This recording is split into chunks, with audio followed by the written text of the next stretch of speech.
vamos a empezar. Pues primero que nada, muy buenas tardes a todos y todas.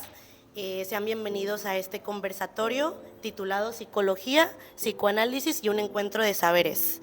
Este es un conversatorio creado para reflexionar, dialogar y compartir distintas perspectivas sobre la comprensión del ser humano y su subjetividad. Esto lo hacemos más que nada conmemorando el Día del Psicólogo. Fue el día miércoles. Se hará el día de hoy este conversatorio y pues para dar inicio les voy a dar una presentación de todos los panelistas que nos acompañan el día de hoy, quien desde su experiencia y formación enriquecerán este diálogo, ¿no? Vamos a darle la bienvenida a David Alejandro Márquez, licenciado en Psicología, maestro en Psicoterapia Psicoanalítica y miembro fundador del Seminario Psicoanalítico de México.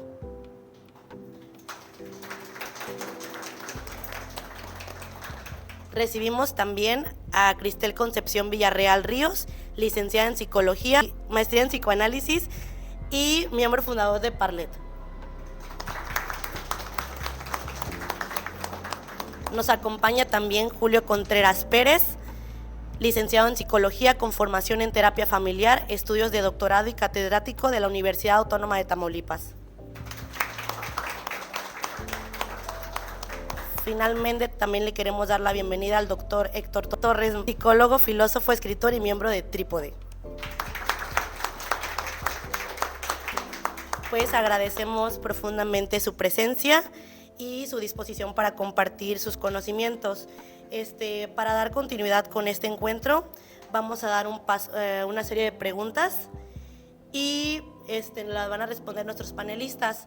Las preguntas van a ser para los cuatro y van a ir respondiendo conforme gusten. La primera pregunta que tenemos es desde su experiencia profesional, ¿cómo describirían actualmente la relación entre psicología y el psicoanálisis?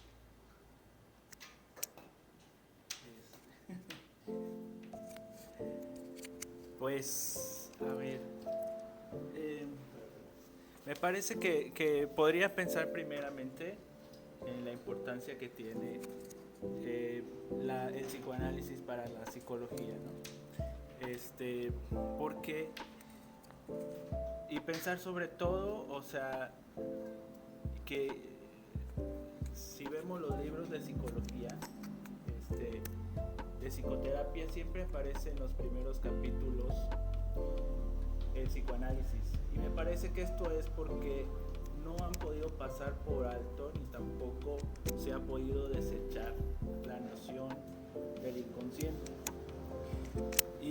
Y pienso que... ¿Podemos acercarnos un poquito del micrófono? Sí. Pienso que no nada más es importante para la psicología, sino también para cualquier ciencia. Hasta no habría ni religión, ni arte, ni ciencia, ni psicología, ni psicoanálisis si no existiera el inconsciente, si no existiera la represión que genera el desconocimiento que tenemos con nosotros mismos. Eso genera la pregunta, ¿quién soy? Y es lo que desde el comienzo de la humanidad el hombre ha tratado de responder. ¿Quién soy? A partir de la religión, la filosofía, la ciencia. Bueno, por el momento paso. Muy bien, pues bueno, creo que yo apuntaría a que esta pregunta nos da oportunidad de hablar de la distinción de estos campos, ¿no? Son distintos, la psicología y el psicoanálisis. Un poco partiendo de lo que decía David, es importante mencionar que el psicoanálisis no es una rama de la psicología, sino que pues, es una subversión. ¿Qué significa? Que viene a plantear algo distinto desde la constitución del sujeto. Entonces, partiendo de ahí estamos hablando, por ejemplo, de que la psicología nos habla de la adaptación del individuo, de la persona, la parte social, y nos habla de la parte pues consciente y preconsciente, que es como digamos que su área, ¿no? La conducta, la modificación, la cognición. Y por el contrario, el psicoanálisis nos habla de pues de un inconsciente, ¿no? y más específicamente el psicoanálisis de Lacan nos habla que el inconsciente tiene una estructura del lenguaje. Entonces,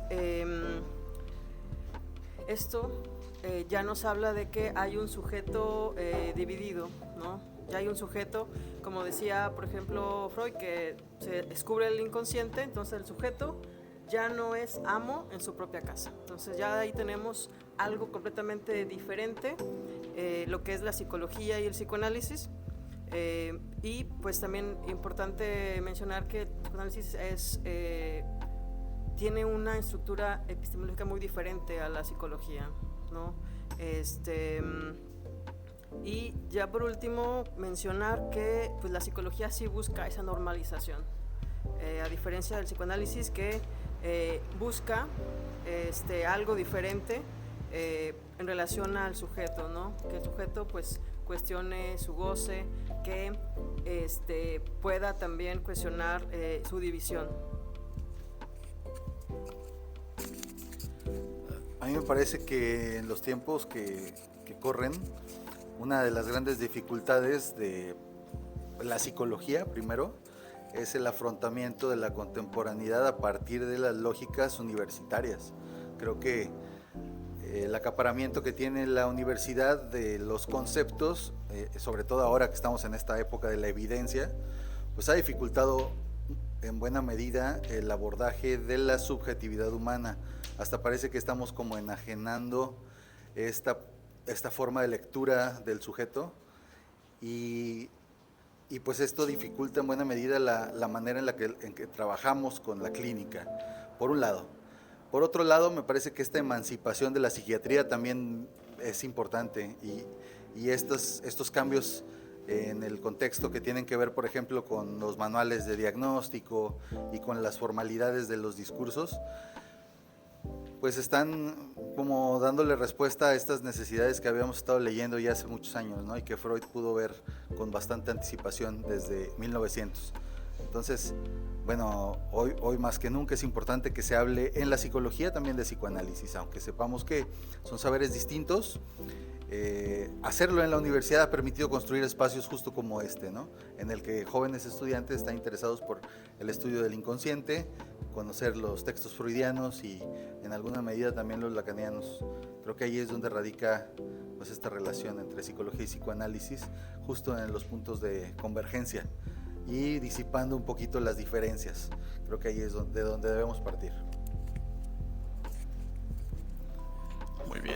Muy bien. Esta pregunta a mí me resulta muy interesante porque yo quiero retomar un poco lo que menciona Cristel y Héctor en referencia que el psicoanálisis y la psicología son cosas distintas, número uno, porque yo creo que fuera del círculo de psicólogos o profesionales que estudian el comportamiento de la conducta, parece que todo lo que conocemos como psico, o sea, como con ese prefijo, pareciera que es prácticamente lo mismo.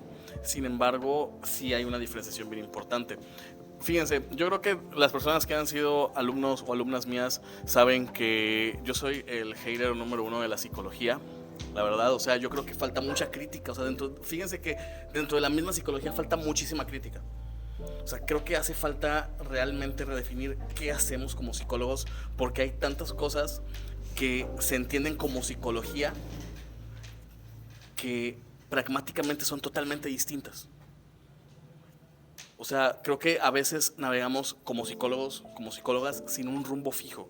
Entonces creo que sí hace falta como que redefinir exactamente qué es lo que estamos haciendo y qué es lo que estamos estudiando y de qué forma lo estamos haciendo y si estamos dando resultados realmente. Entonces esta diferenciación a mí también me ayuda a cuestionarme un poco sobre esta relación que existe entre ciencia y tecnología. O sea, porque la ciencia es un conjunto de conocimientos que busca tener sistematización en la obtención a partir del método científico, pero por otro lado la tecnología busca aplicar ciertos conocimientos a cuestiones muy específicas, a resolución de problemas. Entonces yo creo que hace falta, número uno, redefinir exactamente como psicólogos qué hacemos, y número dos, cuál es también la esencia teórica y práctica del psicoanálisis dentro de esos saberes o de esas prácticas que utilizamos en la psicología. Sin embargo, son preguntas y cuestionamientos que van a quedar como que en el limbo si es que primero no definimos y redefinimos y deconstruimos exactamente como psicólogos qué estamos haciendo. Porque a veces los programas de psicología, a mí en lo particular, me parecen una ensalada de muchas cosas que parece que no llegamos a ningún lado. Entonces yo creo que sí, primero, para poder llegar a esa pregunta tan interesante que estamos intentando responder, tenemos que redefinir a dónde nos estamos yendo como ciencia, como práctica y como aplicación profesional. Claro, y tomando en cuenta ya lo que se ha estado hablando, ¿creen que todavía exista una separación muy marcada entre psicoanálisis y psicología, o si ya se pueda hablar en un diálogo más abierto? Yo pienso que sí hay una separación. En mi caso, pienso que desde que salí de la universidad, cada vez me separo más de la psicología. Primero me gustaría mencionar una relación antes de ir a la separación, y es que habría que agradecer a la psicología que hay un espacio para que pueda surgir el interés por el psicoanálisis. Esa es una de las relaciones que veo entre la psicología y el psicoanálisis, que hay un espacio para que nos podamos interesar, porque gracias a eso yo me pude interesar por el psicoanálisis, por esas materias de psicoanálisis que hay en la universidad, por los maestros que enseñan el psicoanálisis, y que yo me vi muy interesado. Pero una vez terminando la carrera, pienso que sí me separo cada vez más de lo que es la psicología, porque, o sea, yo mismo me he cuestionado si el psicoanálisis es, por ejemplo, un método de investigación. Porque aunque Freud definió al psicoanálisis como un método de investigación, esencialmente la investigación implica buscar el objeto de estudio. Pero si buscamos el inconsciente, no lo encontramos si nos ponemos a buscarlo. Al inconsciente, mejor dicho, sale al encuentro, nos sorprende y hasta nos asalta, poniendo en cuestión el dominio del yo y de la razón. Entonces el psicoanálisis es más un encuentro que una búsqueda. En segundo lugar, me he cuestionado si el psicoanálisis es una técnica. Yo no creo que sea una técnica, porque una técnica implica dominar el objeto de estudio y pretender controlarlo. Y al inconsciente no se le puede controlar. Más bien, el inconsciente nos manipula a nosotros. Entonces, por eso creo que cada vez, en mi caso, me alejo más de la psicología, me separo cada vez más, porque encuentro esos puntos y me parece más el psicoanálisis una experiencia poética. Pero por el momento paso el micrófono a Cristel. Gracias. Pues bueno, la separación creo que es evidente, marcada, necesaria, como ya lo comentábamos anteriormente. Necesaria porque pues ambos hablan desde una postura epistemológica muy diferente, entienden al sujeto de una forma muy distinta, pero creo que sí es posible un diálogo y están en diálogo constantemente, pero es necesario que esa diferencia no sea borrada, sino que pues cada uno entienda pues sus conceptos, que tenga pues claro digamos también sus alcances, ¿no? Y ahí hablo desde la parte de que la psicología, por ejemplo, pues pueda entender y comprender que el psicoanálisis puede, digamos, abarcar, o no sé cómo decirlo, pero mejor dicho, que la psicología, para ponerlo como de un punto diferente. Digamos que la psicología hay cosas que no alcanza, ¿no? Como a responder, y que ahí entra el psicoanálisis. Y me refiero a la parte, por ejemplo, del sufrimiento humano, que hay, por ejemplo, alguna repetición que constantemente, por más que el sujeto intente, ¿no? Conductualmente, pensamiento positivo, conductual, cambiar, modificar, etcétera, hay algo que constantemente se repite. Y hablo ahí, por ejemplo, de ese goce inconsciente que habla Lacan, ¿no? Que creo que sería un buen ejemplo para mencionar cómo pues, es necesario que ambas entiendan como desde su lugar, su intervención. Sí existe diálogo, sí es posible pues, trabajar de alguna forma, pero pues cada uno abarca y se construye desde una postura muy diferente.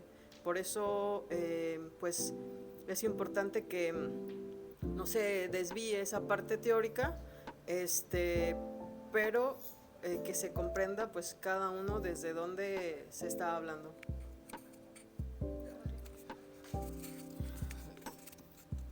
Para la práctica académica, me parece, ha resultado muy incómodo que el psicoanálisis empiece a atravesar espacios académicos, especialmente espacios científicos.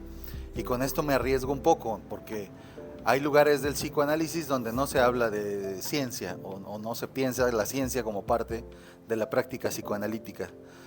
Pero en nuestros tiempos, incluso el extinto CONACYT, ahora la Secretaría de Ciencia, ha reconocido como una alta especialidad en el campo de la investigación al psicoanálisis. Y este logro, porque para mí representa un logro a nivel discursivo en lo social, es importante, puesto que el psicoanálisis se había relegado a un lugar de pseudociencia incluso. ¿Qué se puede pensar ahora que el psicoanálisis es considerada alta especialidad para la Secretaría de Ciencia, que es la que tiene el control hegemónico además del conocimiento, por lo menos en México? Pues creo que esta separación ahora, aunque parecía automática y natural, pues parece que empieza a difuminar esa división, pero para convertirse en otra cosa, porque jamás va a ser lo mismo psicoanálisis que psicología. Sin embargo, me parece que ahora estamos en una categoría distinta y que nuestra época permite pensar justo este lugar como dentro de la ciencia, pero no como la ciencia, ¿saben? Porque si la ciencia positivista ha tenido un alcance, se debe a que dicen poder predecir cosas, y el psicoanálisis no tiene interés en la predicción, pero sí tiene interés en el estudio de la subjetividad. Y ahí es donde la investigación cualitativa hoy por hoy está teniendo algo del sentido y de la concordancia con la práctica psicoanalítica como método, ¿no? Decía David que él de repente se cuestiona esto de que si el psicoanálisis es un método de investigación. Parece que ahora se ha formalizado esto, ¿no? Las áreas científicas de vamos a decir, de las casas grandes del psicoanálisis, como la IPA, como la APM en México, tienen departamentos de psicoanálisis. Harvard mantiene su centro de investigaciones psicoanalíticas. Sin embargo, también están todas las escuelas que se alejan bastante de esto, y creo que ambas tienen mérito. Entonces, acá la invitación es más como a pensar desde qué psicoanálisis vamos a operar, o desde qué psicoanálisis vamos a hacer la lectura de los fenómenos que querramos hacer, ¿no? Muy bien. Fíjense que algo que me llama mucho la atención es, número uno, lo que menciona David, que dice: yo cada vez me alejo más de lo que aprendí en la escuela. Fíjense que ese discurso, o sea, tomando en cuenta que David tiene estudios en psicoanálisis de maestría, ¿verdad? Entonces se me hace bien interesante porque ese discurso lo he escuchado en conductistas, en psicoanalistas y sobre todo en sistémicos. Entonces mi pregunta es: ¿qué rayos está haciendo en la licenciatura? Que todo el mundo cuando entra a la maestría tiene que alejarse de lo que está haciendo, así como que todo lo que te enseñamos a partir de hoy no vale nada. Entonces, ¿qué rayos estamos haciendo ahí? O sea, pues creo que sí vale la pena cuestionarnos, o sea, sobre los programas, sobre las materias y sobre qué estamos haciendo realmente, porque entres a la maestría que sea, del tipo que sea, te van a decir: olvídate de esto, no sirve.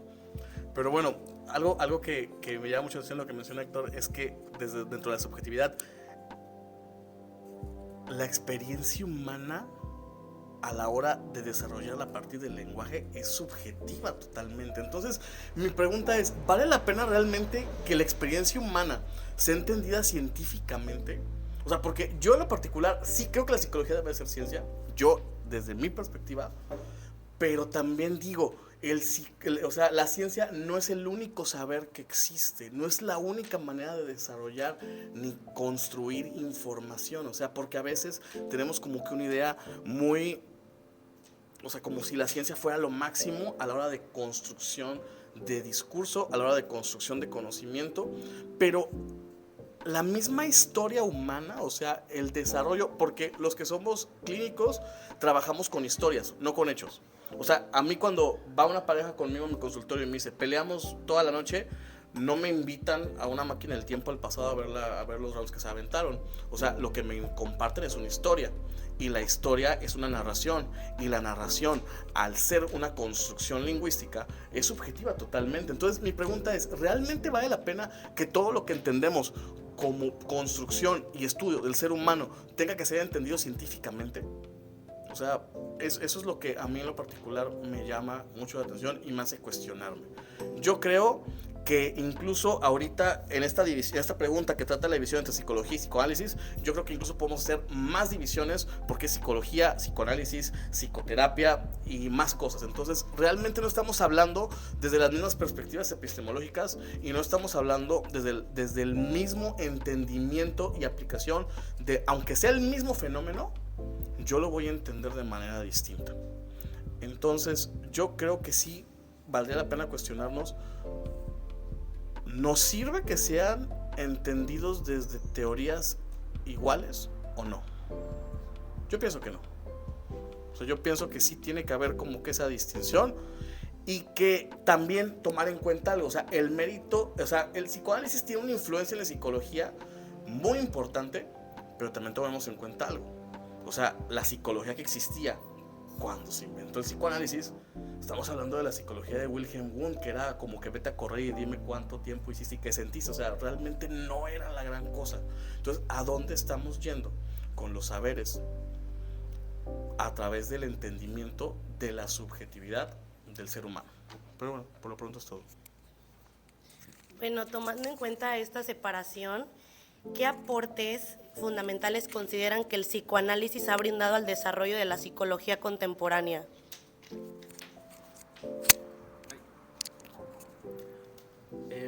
Fue un poco lo que mencioné. ¿Qué aportes ha brindado el psicoanálisis a la psicología? Pues es eso, la noción del inconsciente. La noción del inconsciente, porque como lo mencioné ya, gracias a que hay inconsciente, es que está el enigma sobre nosotros y nos preguntamos quién somos. O sea, las manifestaciones del inconsciente, los sueños, los actos fallidos, los síntomas, o sea, no los podemos controlar, es algo que nos sucede, o sea, no tenemos control de ello, nos suceden y nos interrogan, ¿qué me está pasando? ¿Por qué? ¿Por qué estoy repitiendo esta problemática de pareja una y otra vez? ¿Por qué tengo esta pesadilla que se está repitiendo? Todos nos sucede eso. Entonces, sin el inconsciente no hay pregunta por el ser humano. Eso es lo que pienso que ha aportado, y también en cada libro de psicología, los primeros capítulos, hasta de psicología laboral, psicología educativa, en los primeros capítulos está el psicoanálisis. Eso ya cada uno podría revisarlo, ¿no? Desde sus diferentes áreas, pero creo yo que, o sea, lo que mayormente, principalmente ha aportado tanto a la psicología como a la humanidad y a todas las ciencias es la noción del inconsciente, gracias a la cual nos preguntamos sobre el ser humano y nos preguntamos cualquier cosa. Porque sin haber perdido el objeto primordial,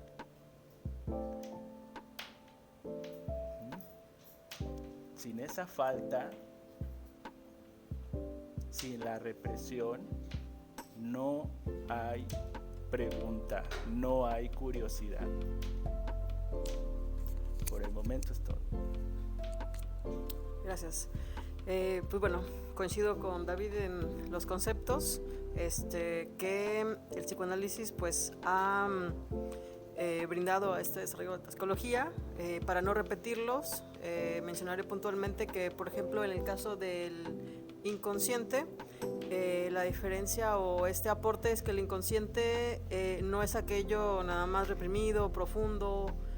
Nos dice Lacan que el inconsciente pues tiene una estructura del lenguaje. Entonces, ¿qué quiere decir? Que el inconsciente se habla, es hablado y constantemente está ahí, y es una cadena de significantes, ¿no? Que es un poco lo que decía David, se escapa. Por eso cuando se cree que es atrapable ese significante, pues aparece otro significante, ¿no?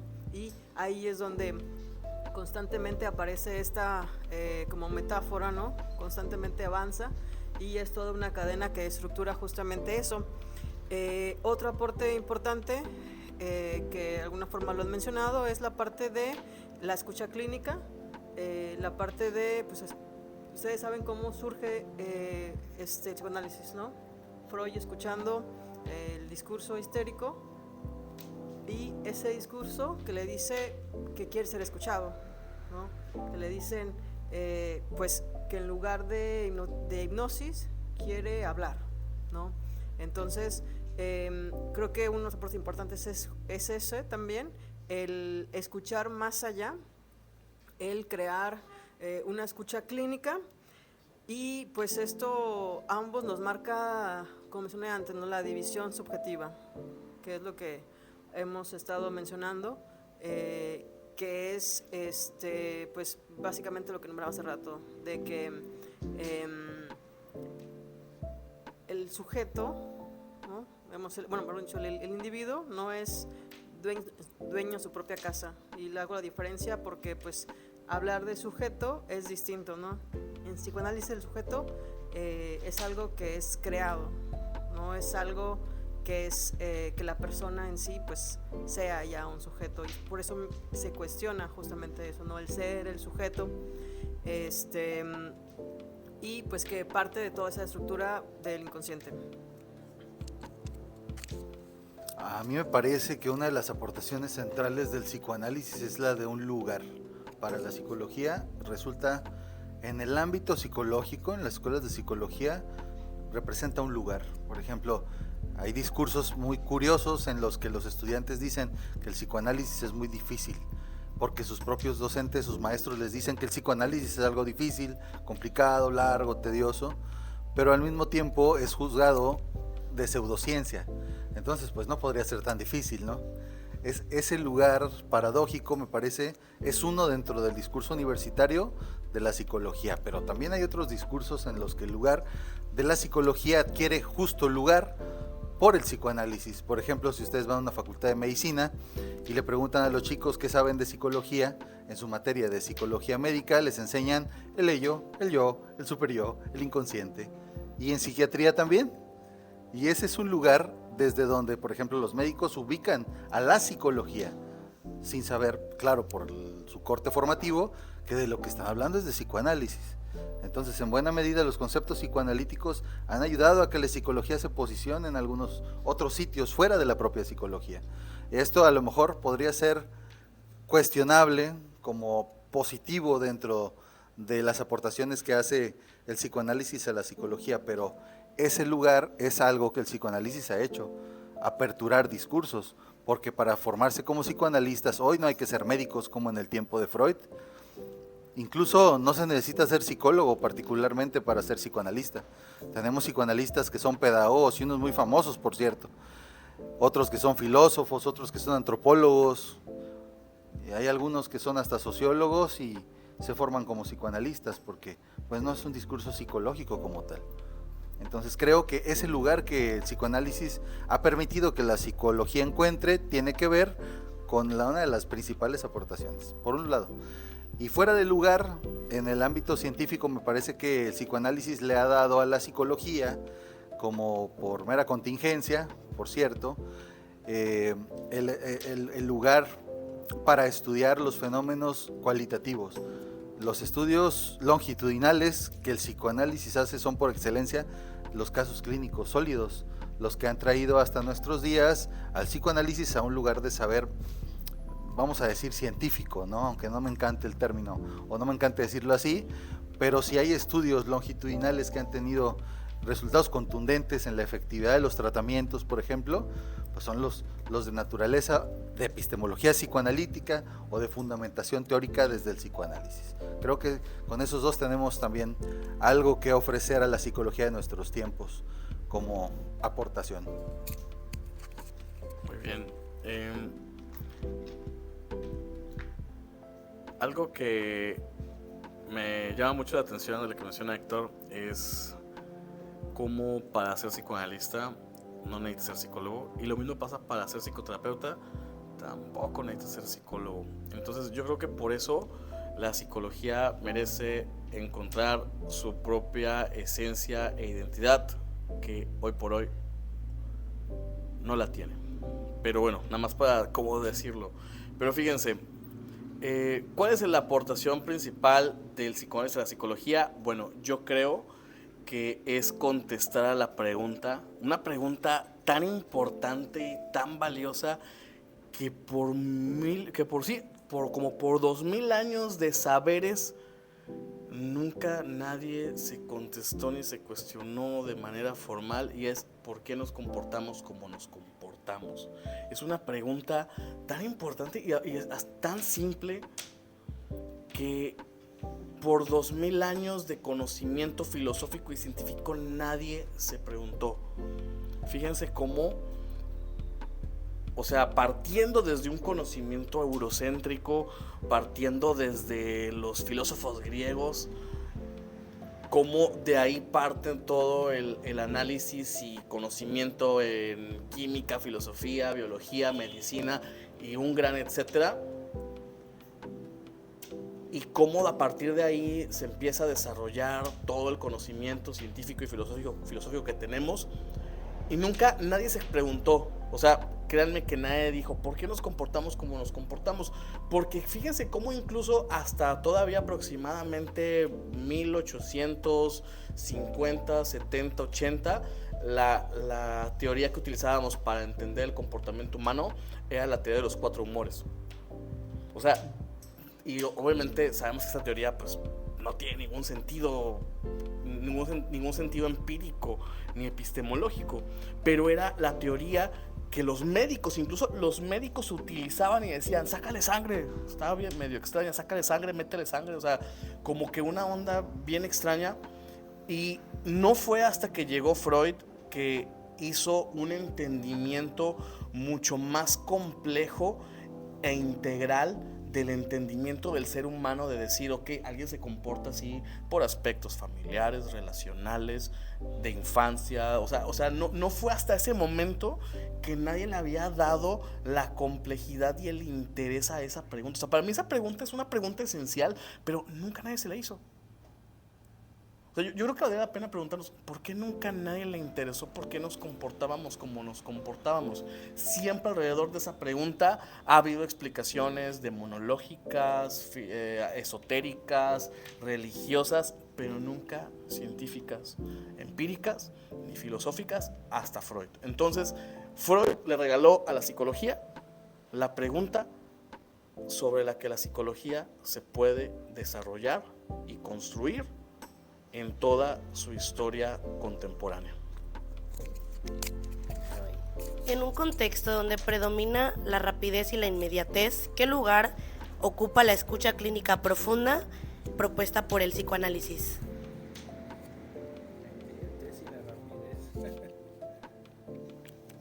Pues es necesario, pienso en lo que acabo de decir, inmediatez, rapidez.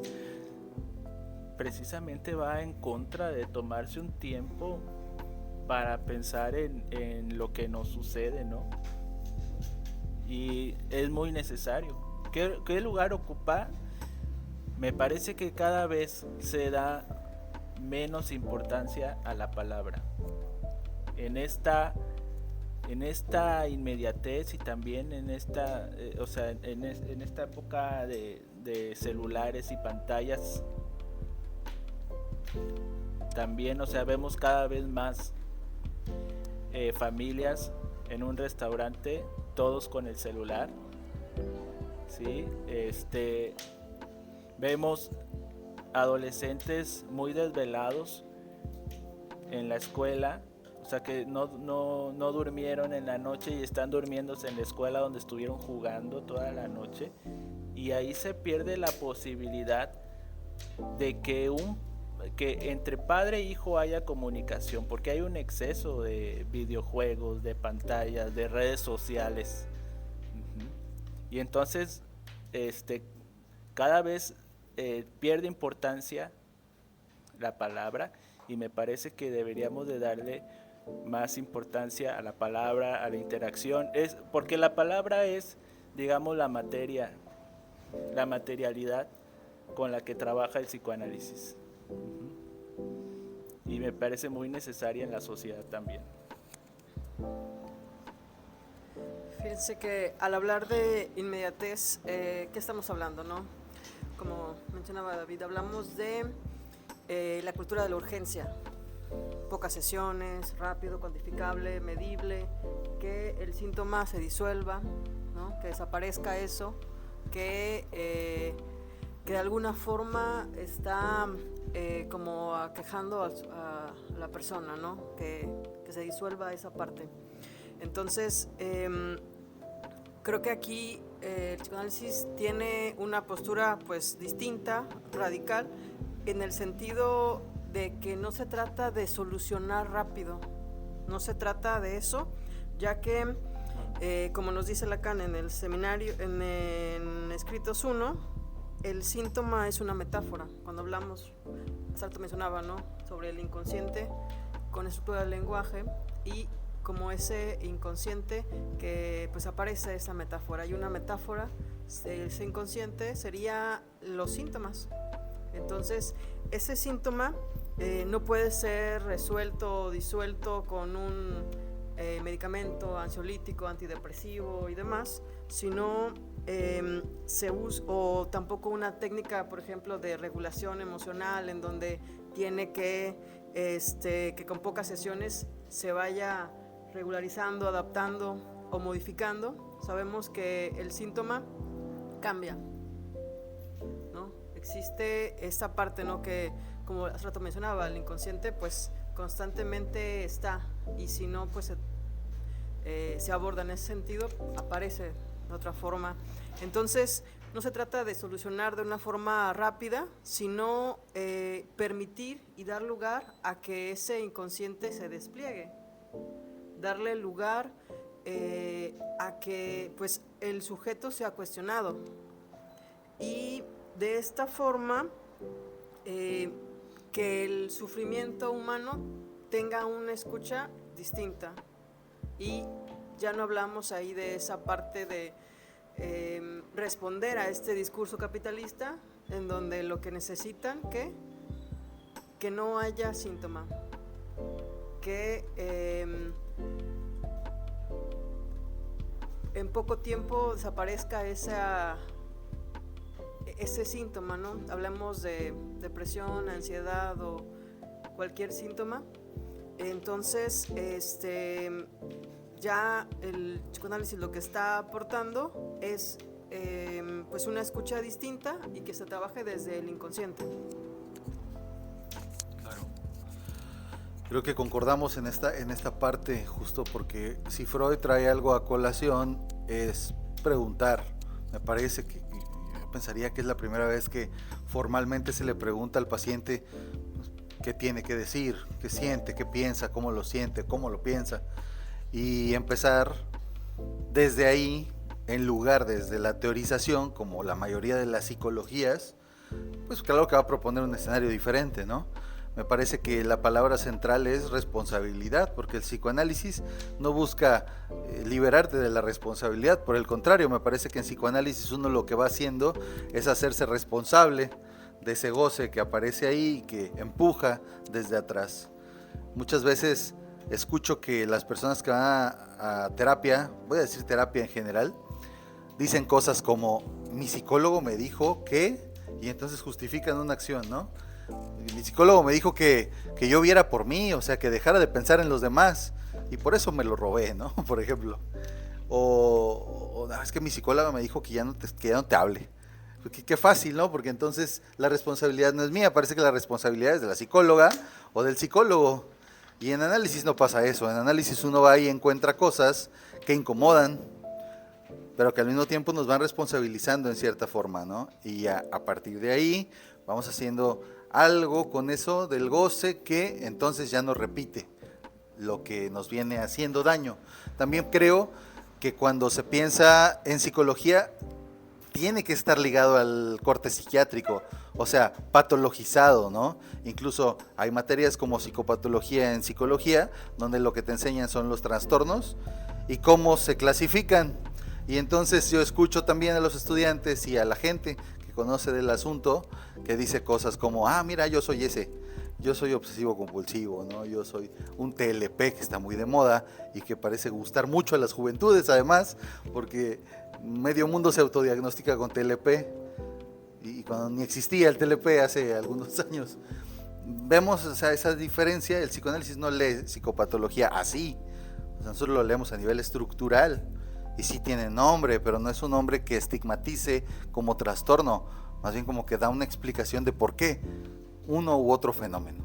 Entonces creo que ahí hay algo de lo que pudiéramos sumar en ese sentido.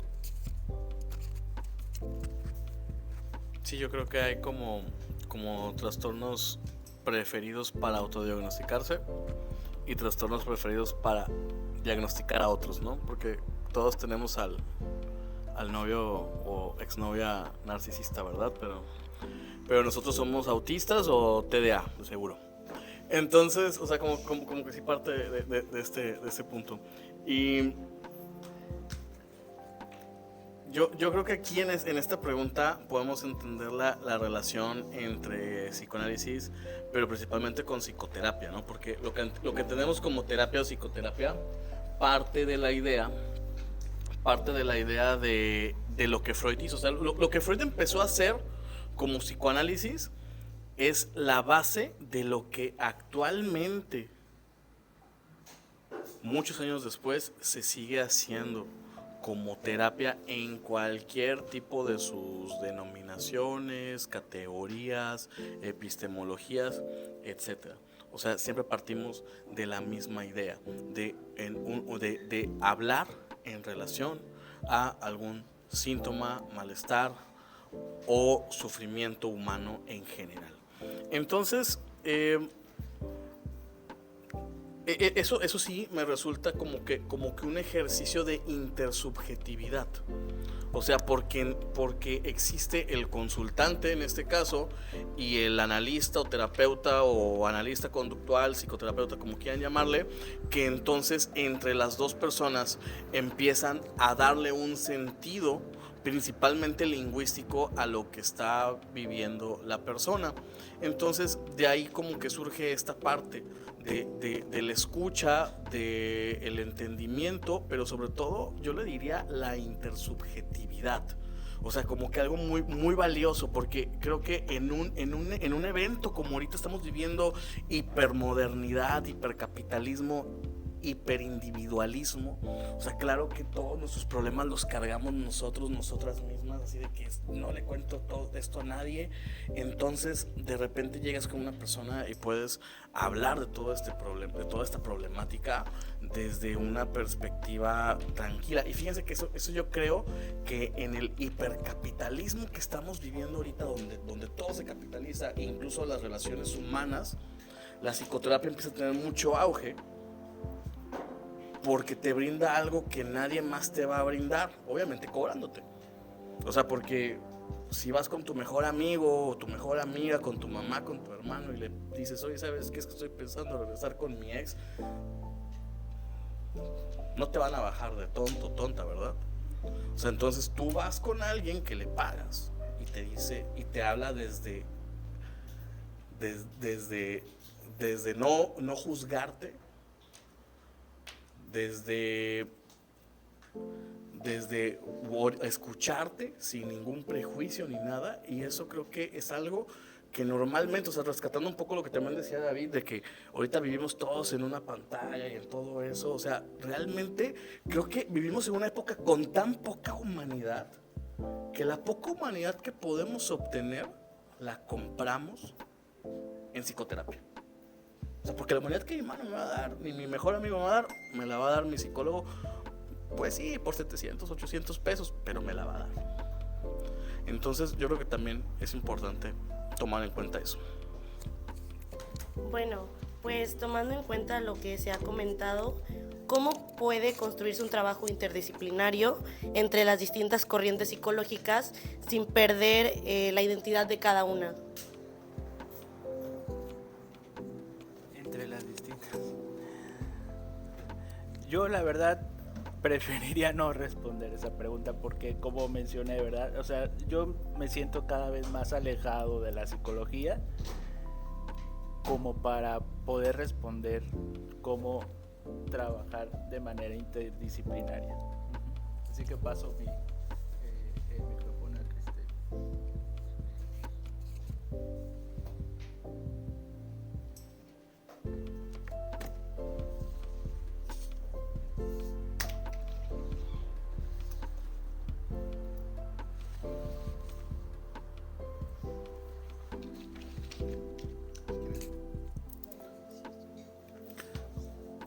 Yo he pensado esto porque, no sé si Julio comparta conmigo, pero en las facultades de psicología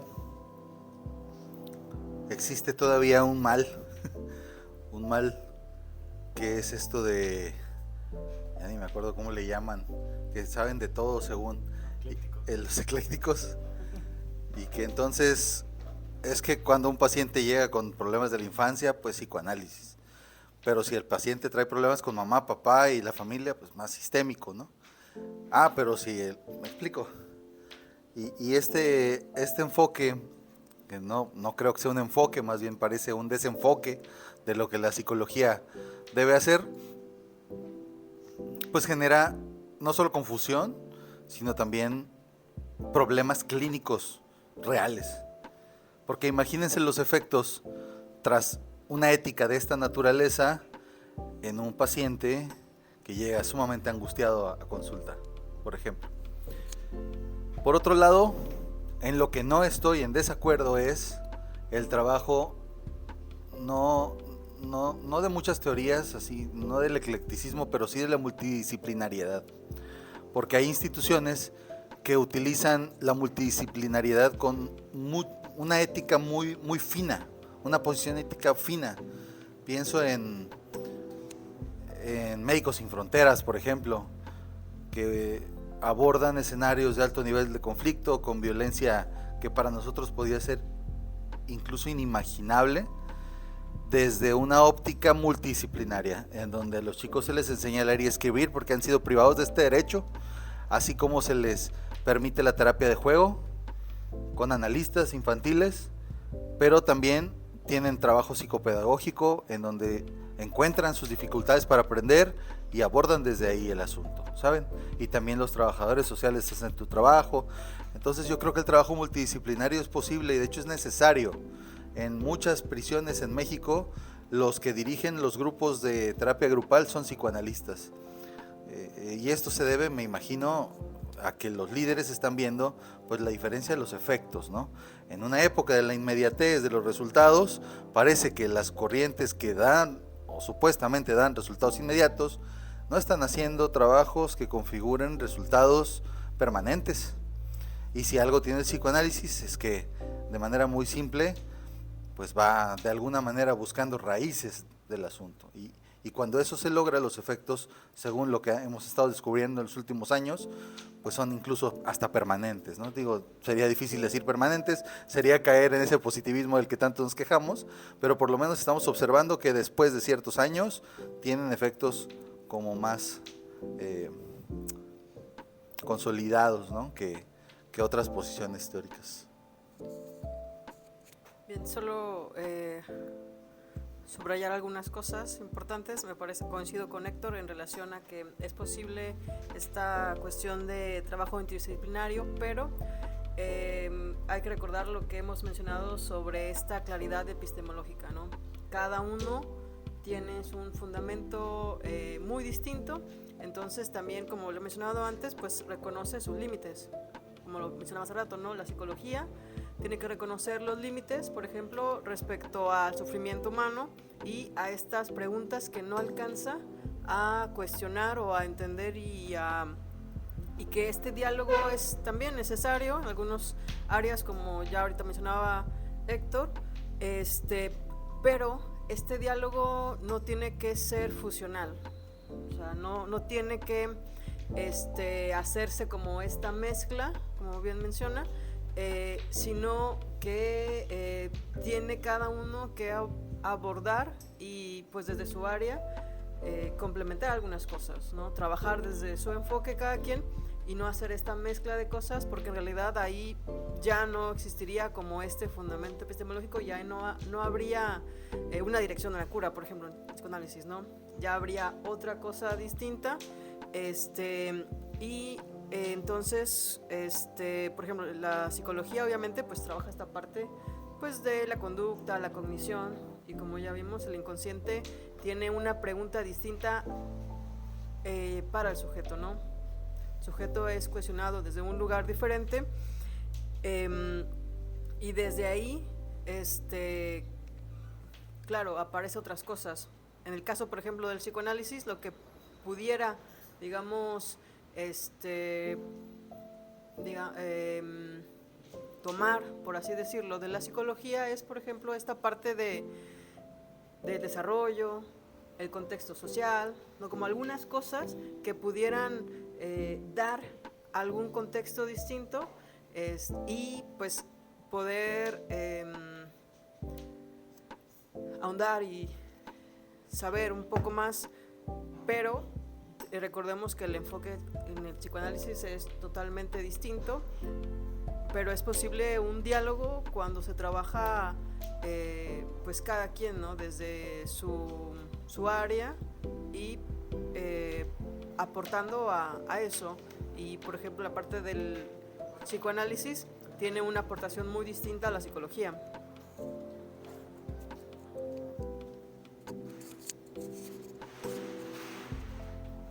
Sí, yo creo que el trabajo multidisciplinario es necesario, sí, pero también creo que se tiene que tomar en cuenta dependiendo el objetivo del análisis o del aspecto práctico que estemos haciendo. Por ejemplo, en aspectos científicos, filosóficos de estudio, por ejemplo, ahí sí creo que se merece un poco más la cuestión, o sea, por encima de la cuestión epistemológica sobre lo multidisciplinario. O sea, si yo estoy analizando un caso desde psicoanálisis, desde aspectos conductistas, contextuales, sistémicos, entonces sí basarme únicamente en ese aspecto. Pero yo en lo particular creo que los aspectos clínicos, bueno, no psicoterapéuticos, es que no sé, yo también estoy muy peleado con la palabra clínicas, la verdad, no es mi palabra favorita para entender, pero bueno, es la que se usa. Desde aspectos ya más prácticos o terapéuticos, por decirlo así, entonces sí creo que vale la pena un análisis multidisciplinario. ¿Por qué? Porque no hay que olvidar que el aspecto terapéutico o psicoterapéutico es una tecnología. Es como la medicina, ¿no? La medicina es una tecnología, entonces la medicina agarra información de la biología para entender aspectos anatómicos, de la química para entender aspectos de medicamentos, farmacéuticos, y de la física para hacer algunos diagnósticos por imagen, etc. Entonces, si entendemos esa parte, o sea, porque si les digo yo la verdad, o sea, mis terapeutas favoritos no son psicólogos. O sea, mis terapeutas favoritos son uno antropólogo y el otro es trabajador social.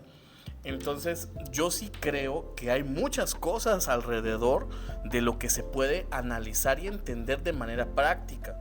O sea, yo en lo particular pienso que cuando hablamos al menos de psicoterapia, podemos agarrar cosas de filosofía, de antropología, sí, de psicología y de muchas cosas para poder lograr los objetivos que estamos buscando.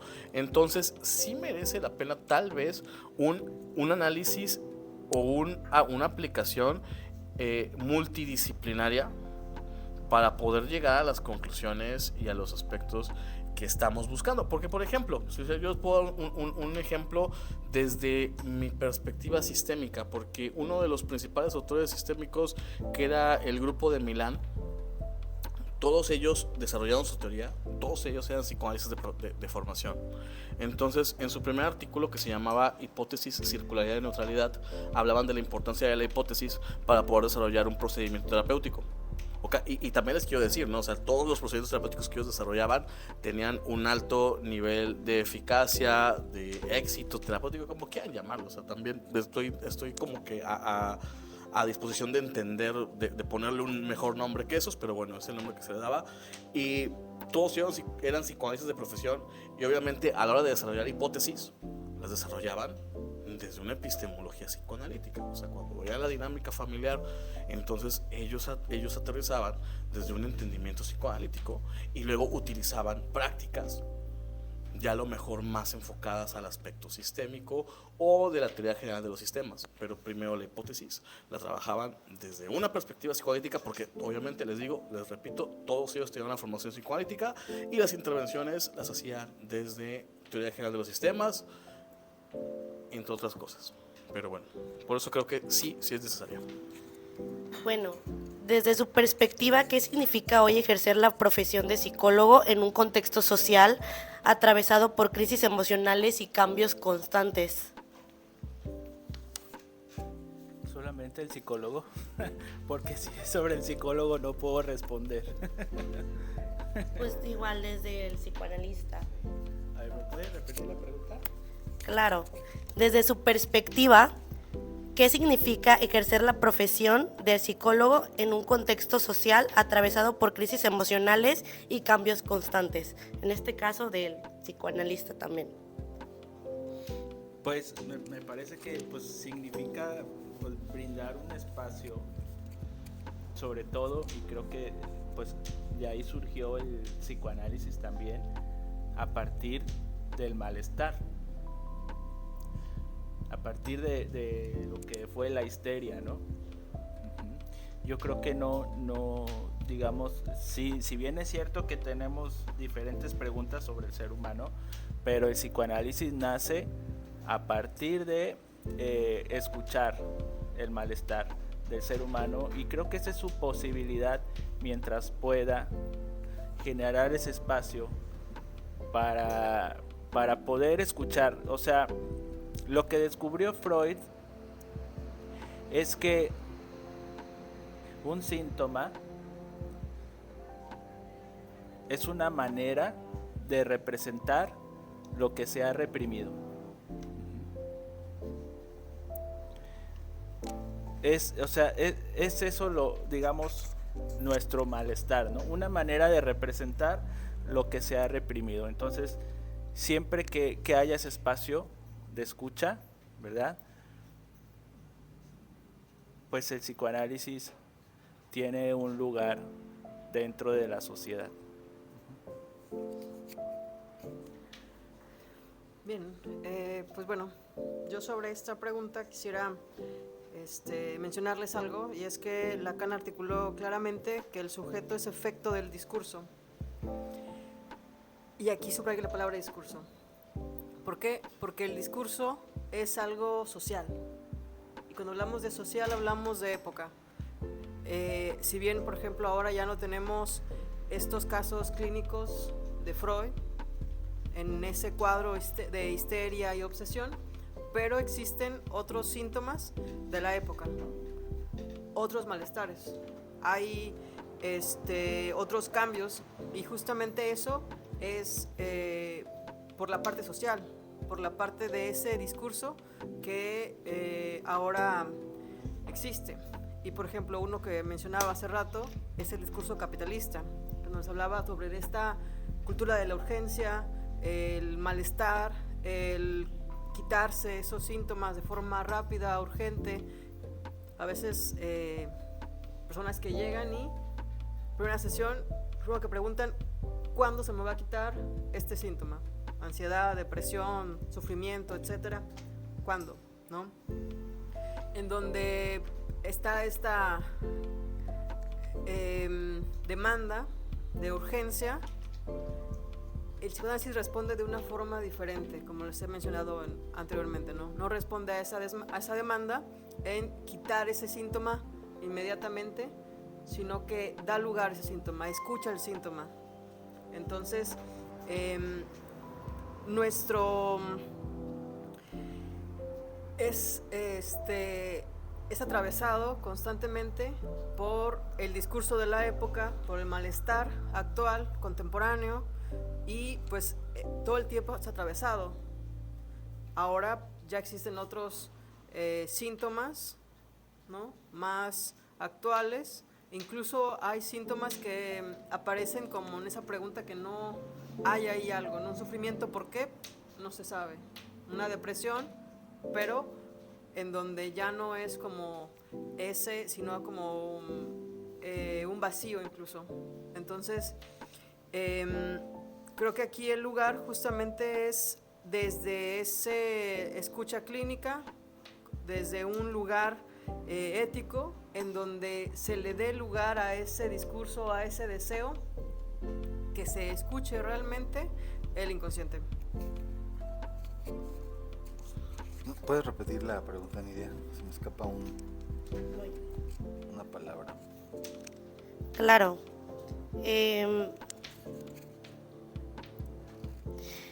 Que desde su perspectiva, ¿qué significa hoy ejercer la profesión de psicólogo en un contexto social atravesado por crisis emocionales y cambios constantes? Una responsabilidad de naturaleza ética, de corte ético. La praxis psicológica, ya sea en el ámbito científico, en el ámbito el que les guste, tiene una crisis ética. La mayoría de los psicoanalistas en México, según lo que revisábamos hace días en un estudio, es de formación psicológica. El problema es que la crisis ética en México de la práctica psicológica está tocando también la práctica psicoanalítica, porque en múltiples escenarios es visto como similitud o como sinónimos, ¿no? Psicoanálisis, psicoterapia y psicología como que van de la mano, y entonces el ejercicio equívoco de la psicología termina impactando también en la práctica psicoanalítica. No por esto descartamos fallas en la ética de muchos psicoanalistas. Creo que somos, al ser una de las escuelas más antiguas en el mundo psic, como se le dice, pues también tenemos la mayor división de escuelas, y esto puede generar también algunas controversias y malas praxis. Entonces creo que algo bien importante es la ética contemporánea. Desde ahí es donde se tiene que pensar cualquier fenómeno, desde la práctica ética. Sí. Ok. Bueno, pues yo creo que, o sea, tendría que volver a retomar lo que había comentado preguntas atrás en el aspecto de ser psicólogo en este mundo. Bueno, yo pienso que lo primero es como determinar cuál es nuestra función. O sea, porque yo creo que la función cotidiana dentro del discurso dominante de lo que es ser psicólogo es como ser un... ¿Cómo lo puedo decir? De una manera muy respetuosa. Es como ser como una disciplina al servicio del capitalismo. Entonces yo creo que tenemos que salir desde esa, o sea, tenemos que salir de esa etiqueta, porque la verdad, o sea, volviendo a tomar el término del hipercapitalismo, donde todo está capitalizado, donde todo tiene que ser producción en todo momento, o sea, este mundo en el que vivimos, donde hasta por acostarnos 10 minutos ya nos sentimos mal porque no estamos produciendo, leyendo un libro o haciendo algo productivo. O sea, es un mundo donde los fenómenos que entendemos y describimos como ansiedad y depresión se han disparado como nunca en la historia habíamos tenido, porque todo mundo tiene que estar siempre al servicio de la producción capitalista en todo momento. Entonces, ¿qué pasa con fenómenos como, o sea, con disciplinas como la psicología o la psicoterapia o el psicoanálisis? Prácticamente es, tus condiciones familiares, laborales, sociales están del nabo, tú tienes que pararte y estar bien. O sea, tus condiciones sociales están mal, eso es lo que te hace sentirte muy mal. Bueno, vamos a ir a terapia para que te sientas bien. Y las condiciones sociales no van a cambiar en nada. Pero tú tienes que seguir comportándote bien, produciendo, levantándote temprano para ir a trabajar, etcétera, ¿no? Entonces, yo creo que si caemos, o sea, como psicólogos, como psicólogas dentro de este discurso, entonces sí estamos siendo como esclavos del capitalismo, en el que lo que estamos buscando únicamente es producir, producir, producir y producir. Así que yo creo que sí tenemos que como separarnos de esa parte, ¿no? O sea, realmente lo que queremos es eso, o sea, lo que realmente queremos es que la gente se sienta bien, para que sigan navegando en condiciones sociales, políticas y laborales tan precarias. O sea, porque eso es prácticamente lo que estamos haciendo.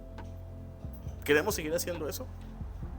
O sea, creo que eso es lo que tendremos que cuestionarnos respecto al ejercicio contemporáneo y actual de la psicología, psicoterapia, psicoanálisis o cualquier otra cosa que intente entender o influenciar en el comportamiento del ser humano. Bueno, ya para finalizar este conversatorio, ¿algún consejo que nos quieran compartir a las futuras generaciones? ¿Algún consejo?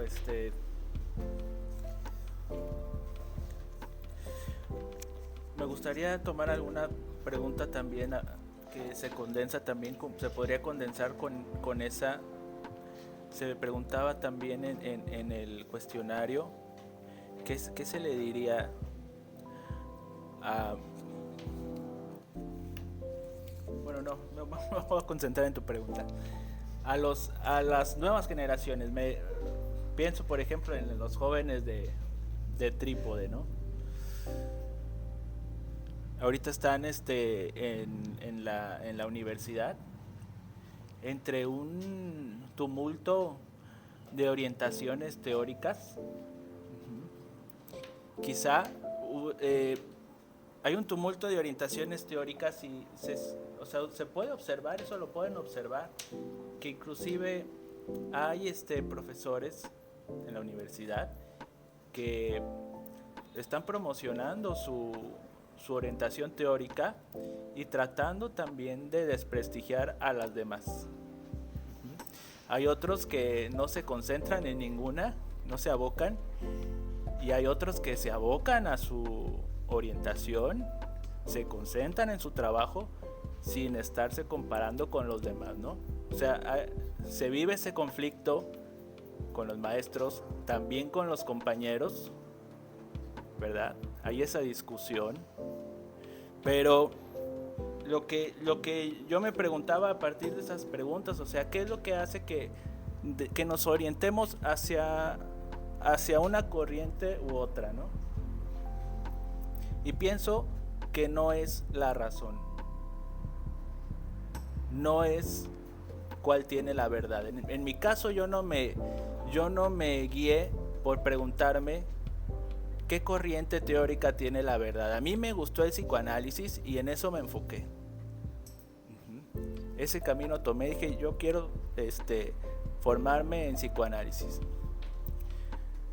Entonces no es la razón lo que nos hace elegir una u otra corriente teórica, porque si fuera la razón, todos podríamos dedicarnos a cualquier cosa, pero tenemos un gusto, tenemos un amor hacia cierto saber que nos atrae y que hasta escapa de nuestra voluntad.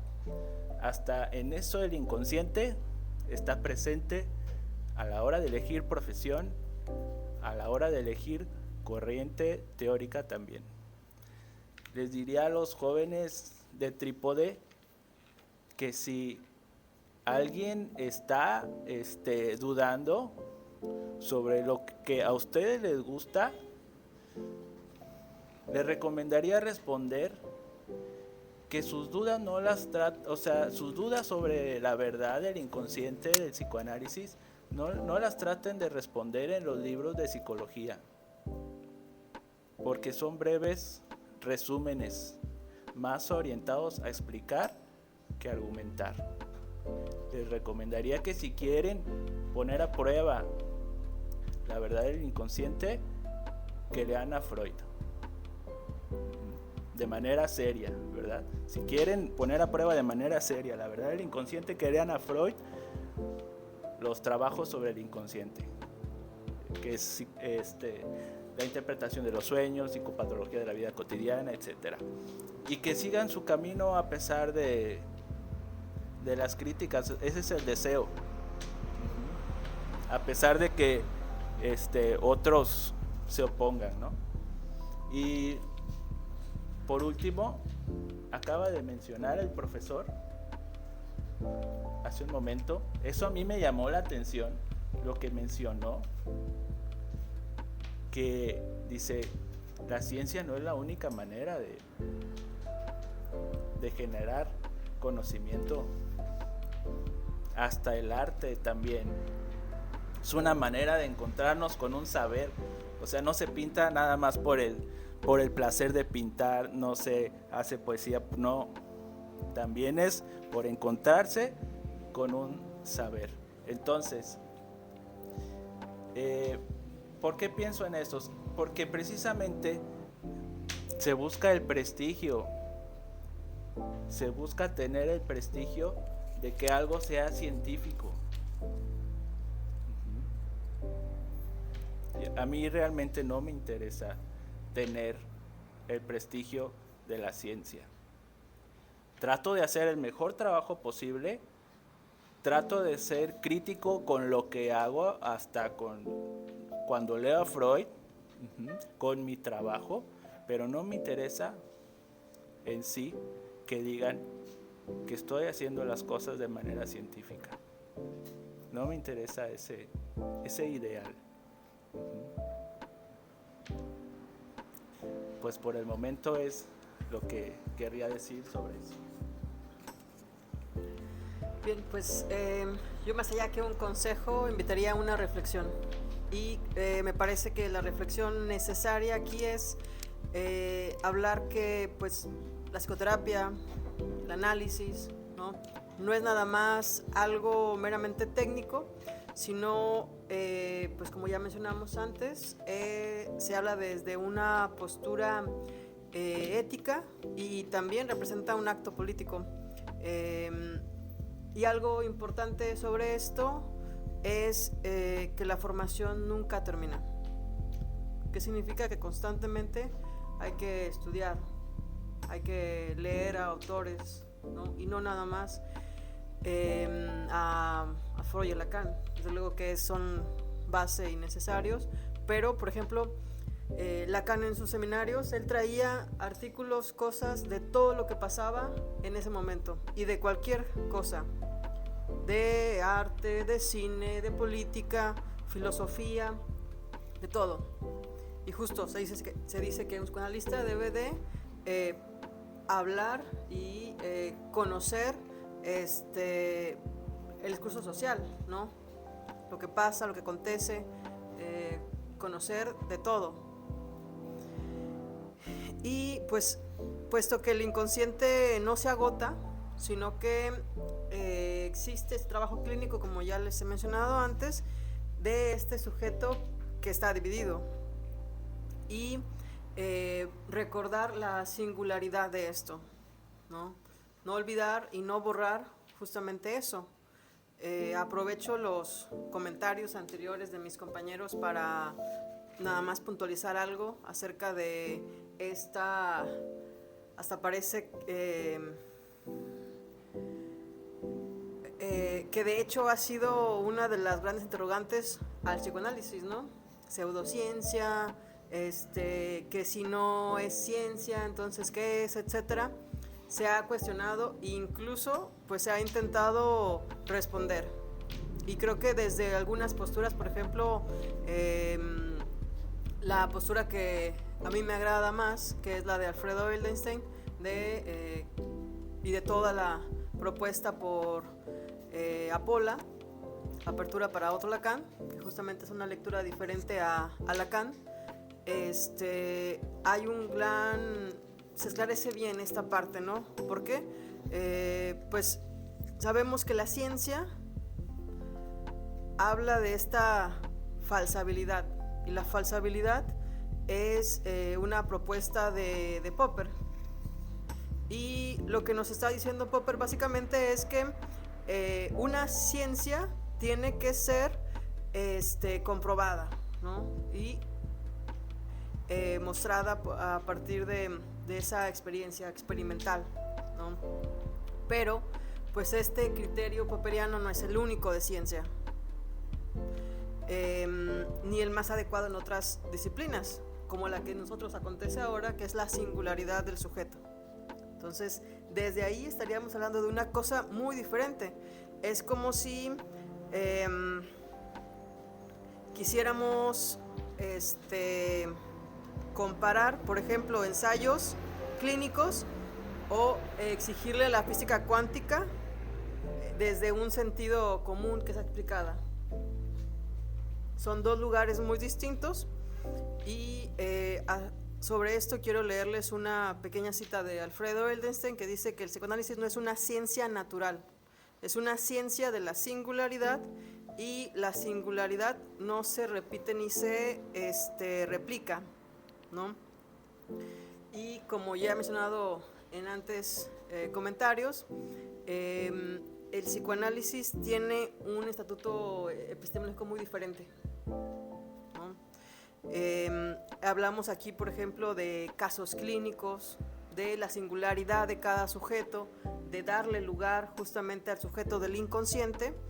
Entonces ahí no habría lugar para una verificación, por ejemplo, estadística, medible, cuantificable, porque ahí sería hablar de una cosa totalmente diferente. Y pues bueno, quería mencionar esto por los antiguos comentarios y porque me parece importante también hablar desde dónde se habla la ciencia en el psicoanálisis. Yo no me voy a extender mucho, creo que para los jóvenes que quieren adentrarse en el mundo del psicoanálisis, la frase es sencilla: ve a psicoanálisis. Esto porque he visto las mejores intenciones convertirse en un bucle narcisista cuando no hay análisis de por medio. Cualquier formación como este grupo que hemos construido, que se llama Trípode, se llama justamente así por la necesidad de la formación que respeta esta fórmula del trípode. Entonces, cualquiera que esté en el deseo de formarse como psicoanalista, habrá que pasar por el diván. Hay que ir a psicoanálisis. Y aquellos que no van a formarse como psicoanalistas, pues hay que ir a psicoanálisis también, porque es el único lugar en donde uno puede encontrar una escucha distinta, que no es capitalista, que no capitaliza el discurso, ni el dolor, ni las emociones, sino que promueve más bien una especie como de lugar, pues vamos a decirlo así malamente, ¿verdad?, pero saludable para quien nos escucha sin haber escuchado antes del psicoanálisis.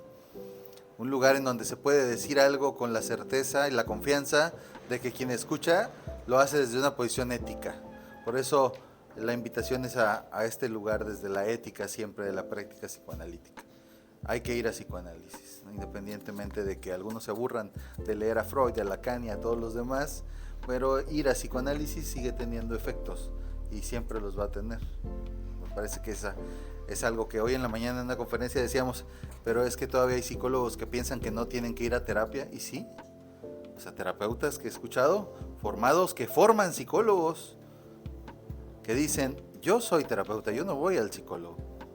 Eso me parece gravísimo, porque ¿desde dónde se dice esto, no?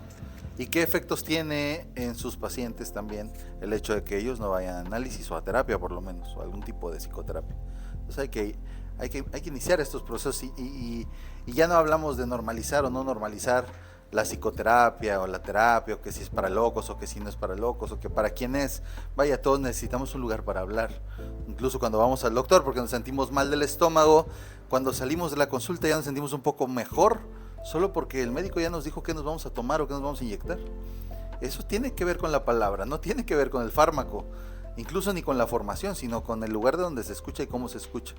Y los analistas se forman o nos formamos para escuchar ahí, ¿no? Entonces, pues hay que aprovechar que esta escuela, que tiene más de 100 años de vida, pues sigue vigente, más vigente que nunca, con fenómenos actuales muy interesantes que demandan también una escucha distinta. Hay que hacerlo, ¿no?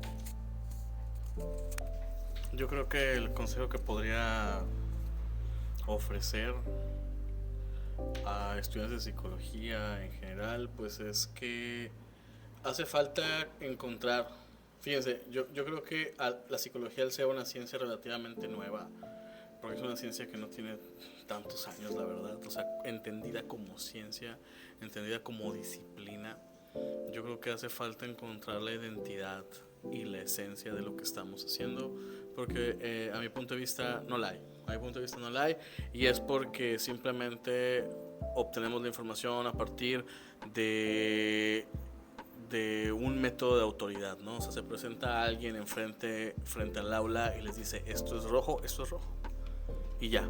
Entonces, ese tipo de conocimiento no es que sea menos válido, pero creo que en la etapa en la que nos encontramos como disciplina, sí requiere de más crítica y requiere de más análisis. Entonces no es casarse con lo que nos dicen los profesores, sino hacer un análisis crítico y fenomenológico de lo que estamos viendo, haciendo, lo que queremos hacer. O sea, no sé, a mí en lo particular, a lo mejor no muchos estarán de acuerdo conmigo, pero a mí me parece gravísimo que todavía en la psicología clínica tengamos que utilizar conceptos que tomamos prestados de la medicina, como trauma, terapia y todo ese tipo de cosas. O sea, no son conceptos propios. O sea, realmente mucha de nuestra esencia como disciplina ha sido tomada de otras disciplinas, porque hasta el día de hoy, al ser una disciplina nueva, tampoco es como que sea algo tan grave, pero requiere de un análisis crítico o sea, análisis crítico de parte de los que hacemos psicología. O sea, no decir, o sea, porque yo creo que la psicología es una disciplina que se presta mucho al aspecto, o sea, por el digamos que por el sentido de pertenencia que tenemos como disciplina, o sea, porque muy pocas carreras yo creo que se prestan a estar aquí, juntarnos a platicar y hacer un grupo. O sea, realmente ese sentido de pertenencia no se encuentra en muchos lugares. Entonces, por eso a veces amamos lo que hacemos y decimos, wow, me encanta ser psicólogo y ser psicóloga y está súper padre, pero ok, se vale que esté chido, se vale que nos encante, pero también es importante encontrar ese camino que, desde mi opinión, a lo mejor una opinión pues no tan importante ni válida, pero desde mi opinión no se ha encontrado. Bueno, pues les queremos agradecer por su tiempo y por contestar las preguntas.